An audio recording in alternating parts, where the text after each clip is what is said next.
and follow the shahawat, you're just being a person that looks like any other person living in the mainstream society. So form an identity that would make you fight your own shahawat and nafs and represent the best of what you have from the deen of Allah, so that your da'wah is not by talking and standing on the main streets, intersections, and using microphones and speaking loudly about Islam. Well, who would pay attention to you? If one or two pay attention to you, good luck. But there are those who are interacting with you in your life, who, because of your interaction, and your attitude and behaviors and values, they will change and they will become people who are interested in Islam.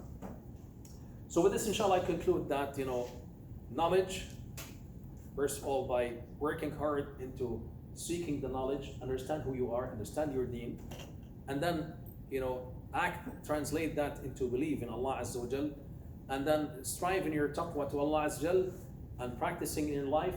This will be the ultimate style of da'wah. Now, I know that it is 10 after 7, so can we take probably 5 minutes or 10 minutes? I just wanted to catch some of the message. Yeah, sure, inshallah. If you have a comment or a question, just make it to the point and quickly, inshallah. Jazakumullah khairan. Yeah.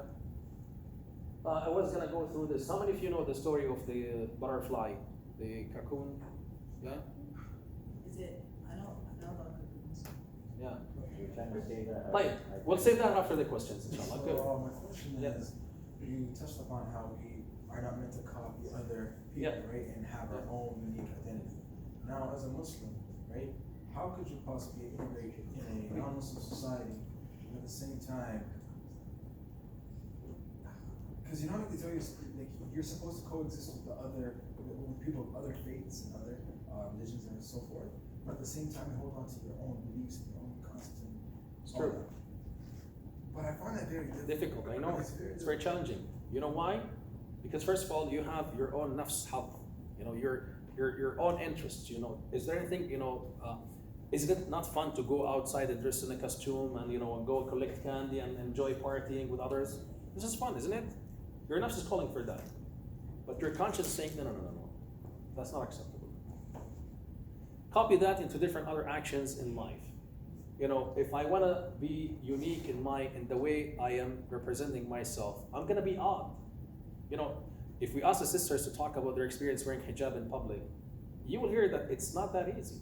That's why I salute every sister, young sister, or old sister who's wearing hijab in public, because it requires a lot of strength, internal strength, to be able to be unique and different.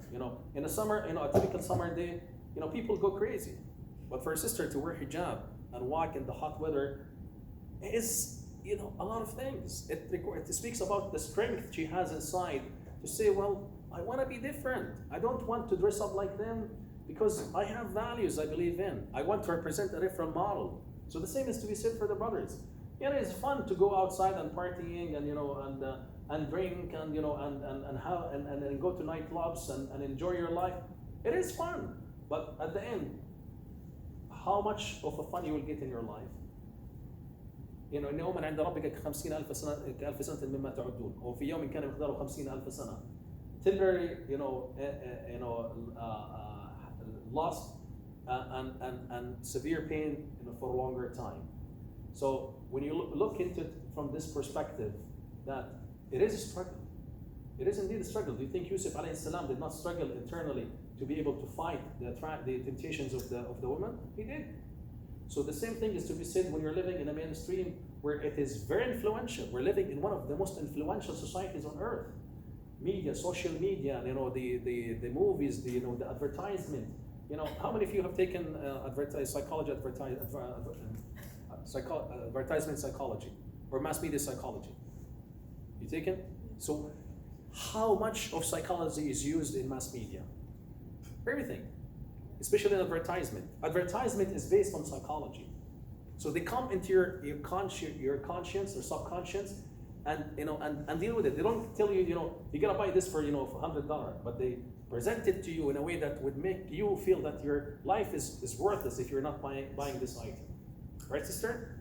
Yeah. So it is very temptation. So it requires from you a lot of strength, and this is why you need to start by seeking the knowledge, sticking with those who are around you, or or the path, and be patient. And that's why Allah Azza said, إِلَّا الَّذِينَ آمَنُوا وَعَمِلُوا الصَّالِحَاتِ. Iman without action is not good. Action without iman is not good. You need to have the two, but at the same time, you need وَتَوَاصَوْا بِالْحَقِّ وَتَوَاصَوْا بِالصَّبْرِ. تَوَاصَوْا بِالْحَقِّ, encourage each other to stick on the right path and be patient on it. Because whenever you're trying to make it to Allah Azza wa Jal, you will be faced with so many challenges. The youngsters of the cave, the boy and the king, and so many others throughout the history of Islam, once they become true Muslims, you're going to be challenged.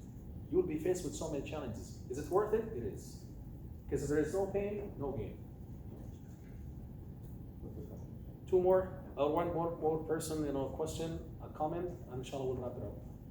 And if you guys, would like to continue this, we can inshallah do it at another place. We can do it, in Ibrahim Masjid, because this is where I go, every once a week or twice a month for Jum'ah. Any comments, questions? Subhanakallah hamdik. Yeah, go ahead. So, something I think that I've seen, at least lately at institutions like Mohawk, is that they're trying to increase their professional, I think it's called like cultural Competency.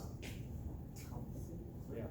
And like even for like employees, they'll get like specific emails saying there's this workshop about learning about like values and history about a certain people, just so you can kind of know better. I don't know if like yourself or others like in the local. I am doing 1 in 2 weeks time at the hospital, Hamilton Hospital Network. So if anybody is interested, if the college is interested, I'll be more than happy to come and do a presentation for them. But I think you guys can do a better job than me. So yeah, like I guess something else would be like, what would we know? Like, could you like work with us to make sure definitely. I'll be more than happy. Definitely. Like in a proper way. And that's why I guess you guys can do a better job than myself coming from outside, because you're into it. You know what is needed and what needs to be done. So I can guide you definitely. Yes, inshallah. Yeah. But yeah. What's your topic going to be on in the hospital?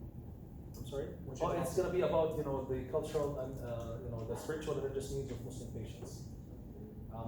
There are so many challenges. This is a different topic, but I have the slides, or I'm working on the slides. But if you want, I can send them to Samia and he can share them with you. Working or in medical settings, there are so many challenges that face Muslim patients. Issues related to end of life and the medical practices, and the issues of cultural competency, and all these things. In hospital settings, it's a totally different environment. Yep. طيب جزاكم الله خير سبحانك اللهم وبحمدك اشهد ان لا اله الا انت استغفرك واتوب اليك والعصر والسلام على رسول الله اللهم صل على محمد وصل جزاكم الله خيرا. I wish that we have more time so we can spend more in discussions, but I think the time is very short and limited. But again, inshallah, this is not the end of it. Let's inshallah have more times together, or maybe we could inshallah have you guys to come to